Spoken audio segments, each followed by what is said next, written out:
on Madden. A new Madden is released, and we will all find out on Thursday. We cannot wait. You guys can give us your guesses. Shoot them over to @GMFB. Maybe we'll get them on the show. We'll find out who is on the cover of Madden 22. I know the guys are super excited to break this down. You have to be a player that's a star, all the power, the speed, all of that, the personality, the panache. Peter, start us off on who you think should be given this year's honor. Actually, I'm going to start with Nate. Sorry, my bad. All right, I'll jump right in. Let's go with a guy who was dominant, and I mean dominant in his rookie season. Every time he was on the field, it seemed like he was making a big play. His personality is bigger than life. His muscles are just as big. And just check out some of these highlights. Can I see some highlights of Chase Young, please? And the thing about Madden, here's the way it works, all right? So you'll get a superstar that you're familiar with, that balled out, right? He could be the MVP of the league or the Super Bowl MVP, and you're like, all right, I get it. He's supposed to be on the cover. But then occasionally, Madden will select a guy who is the future of the game. And that's why I believe, oh, look at that hit. I believe that Chase Young should don the cover of Madden. Now, I know this is a little bit of a reach, but I wanted to go a little bit differently. Yes, and this is something that I like to see. Check this out. This is the Good Morning Football Madden 22 cover with Chase Young. Muscles, bulging, eyes. You know where his eyes are. Eyes on the quarterback. He's not even looking at the tackle in front of him. He's like, I'm going to hit you with the swim move and then the power, and I'm going to get right to the QB. So shout out to Chase Young. I know it probably won't happen, but here's the thing. As good as he is and as well as he's been playing, maybe he'll don the cover in 2023, 2024. Maybe. Nate, I think that's cool that you want Chase Young, who's waited 1 year to get on the Madden cover. I want a guy who's waited 52 years of coaching to get on the Madden cover. Yeah, I think Bruce Arians belongs on the Madden cover. 52 years of coaching, going back to the days where he was at Virginia Tech as a graduate assistant. I think my math is right. If I'm off a couple of decades, I apologize, BA. I don't know. Here's what we got. We got a coach who's waited all this time, finally gets to be the head coach of an NFL team, bounces from Arizona, then comes out of retirement in Tampa, and goes and shows that you can go and win football games as a head coach in a way that it makes you the man. This is an individual who says to the coaches, I don't want you here after 5 p.m. I want you with your families. Tells his players, I would love for you to be at OTAs. I would love for you to be at mandatory minicamp. If you're not, you better get your work in, and they do. They all respect him. They all love him. He is now the championship reigning Super Bowl head coach.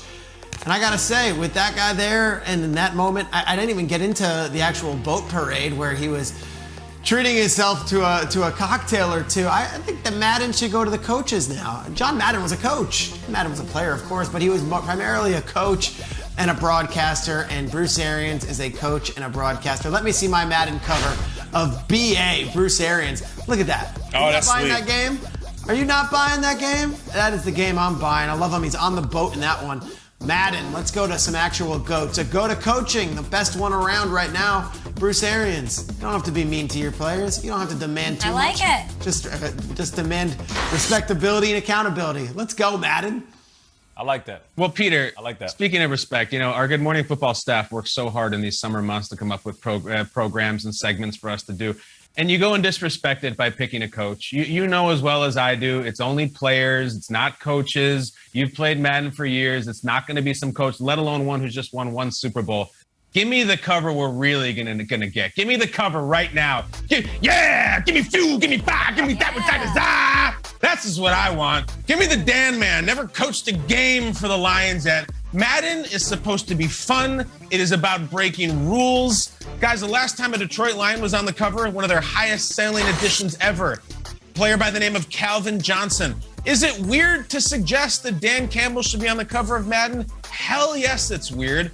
Was it also weird that Cleveland Browns running back Peyton Hillis was on the cover of Madden? Yes, it's one of the most beloved covers ever. It was fan voted, crowdsourced, if you will, to this day, almost a cult item. Dan Campbell, you played Madden and they go to those shots of the coaches on the sideline. They do it between almost every single play and they're screaming and throwing the clipboard. Do you not want to see the Dan Man just riding with the lightning on the sideline for the Lions? Listen, there's a lot of great players. You can put DeAndre Hopkins or who. We've done that for 20, 30 years. I do agree with you, Peter. I was just messing with you. I think we should have a coach. They used to have NFL Madden Coaching Edition. One time only. Jeff Fisher was on the cover. You can look it up. I think Dan Campbell should be the next man. I remember that. For him.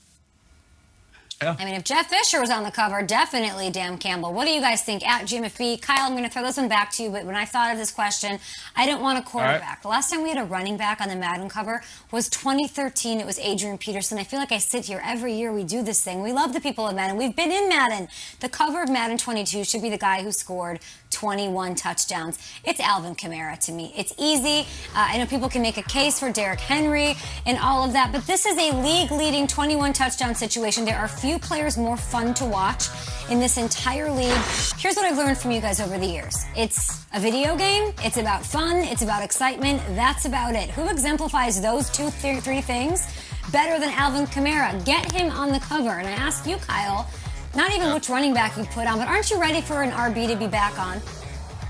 Yeah, there's not a lot. I remember back in the day, Marshall Faulk was on the cover, Eddie George was on the cover, Sean Alexander, but it's almost all quarterbacks. This is why I like this, because we all know the player who gets put on the cover is so stupidly good in the game, it's laughable. You can't touch him, you can't cover him, you can't tackle him. Okay. So if you were to soup up Alvin Kamara with cover power, it would be so annoying as a friend to try to tackle him or chase him. You might even have to relegate him towards odd job territory. You're like, no Saints this year. No Saints. You cannot beat Kamara. Enough of that stuff. And if you do, you have to play Taysom at running back because Kamara's too good. That's why I like it.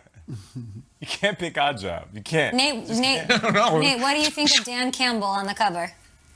Yeah. I like it. I like it. You know what? I would love for Madden to add the elements of coaches talking in their press conferences to the game. And I would hope that we get some type of biting the kneecaps wordplay from Dan Campbell. You know, that right there makes it all worth playing for me. I need post-game press conferences from every coach in the NFL to take Madden to the next level. Did we get it right? Let us know at GMFB. Who do you think will be on the cover? There's some GOAT stuff going on Twitter. Let us know who you think it will be. Is it one person, two people?